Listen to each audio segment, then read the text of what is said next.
Spanish 1. Today, you're going to do two things, right? First things first, you're going to deal with a brand new verb that we're going to talk about and a whole bunch of prepositions that make that verb work for us.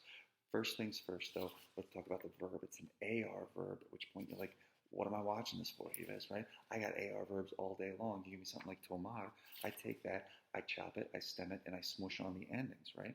So Yves, you give me an AR, I got it, bro. No big deal at all, right? In fact, any AR verb, right? Piece of cake for me, Yves. Only problem is, while this is an AR verb, it is irregular. Estar, AR verb, but it is irregular. What do I mean? Well, if it were regular, then the yo form would be yo esto, but it's not. And you know that. You know that the yo form is yo estoy, right? It's not following the right behaviors, right? The chop, stem, smush that we've worked on, it's irregular. The to form is estás, but you know me, right? You see that little accent? That's not going to do it. Accent's got to be huge. Estás. Let's commit to it. Él, ella, usted está, right? The nosotros form estamos, no accent there. Ellos, ellas, ustedes están, again with a big committed accent. Estar, what's it mean?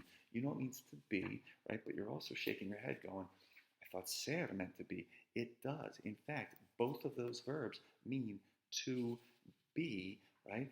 And there is a difference, right? And we're going to deal with all those differences. And right now, we're going to play fast and loose with the truth. Right now, we're going to say, and I'm going to lie to you. I'm going to lie to you and say estar. We're going to use that to only mean where we are as far as location is concerned. Estar is location only, right? I'm lying, but it's for a good reason. Okay, so right now, if you get that estar is used to talk about physical location, but if you remember that I'm not telling the whole truth, then later on, it's going to make a lot more sense when we get into other differences. So right now, estar, it's all about location, but I am not telling the truth. I am lying to you, but it's for your own good. Okay, now, the next thing that we got to deal with, if we've got to start down, okay, the next piece of this is going to be the prepositions, right? So for instance, let's talk about al lado de, right? Meaning next to, al lado de, right? Other things that deal with being next to or that close to something, a la izquierda de, a la derecha de, to the left of, to the right of, right?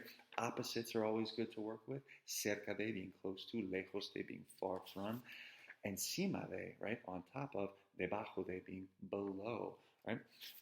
Other opposites, detrás de, behind, delante de, in front of, right? And there's a whole set of these prepositions that I like to call the vampires. Didn't mean to scare you, right? But the vampires, right? We're going to call these things vampires, right? And these things are the prepositions en and con, in, with, right? Those are good vampire prepositions. Other vampire prepositions, entre, right? Meaning between, right? What about sin, without, right? That's a great vampire, right? What about sobre, right? Which is on or above. That's a great vampire. Why am I calling those vampires? Well, you know how vampires can't be around day or daylight? Same deal goes for these, right? When you're dealing with en, con, entre, sin, sobre, you do not use day. They cannot be around day or they fizzle away, all right? So we've talked about estar. We've talked about the prepositions. Where are you going to find more information? In your book, pages 59 and 60. Head there. You're going to find a little bit more of a boring explanation, right? But check it out. It's good information. Or if you've got questions, 7:30 in the morning, you come see me. We can work it out, all right? Knowing estar, knowing the prepositions, go ahead now and do your post-assessment, and we will talk soon in class. We start to work these things out. Muchas gracias. Hasta muy pronto.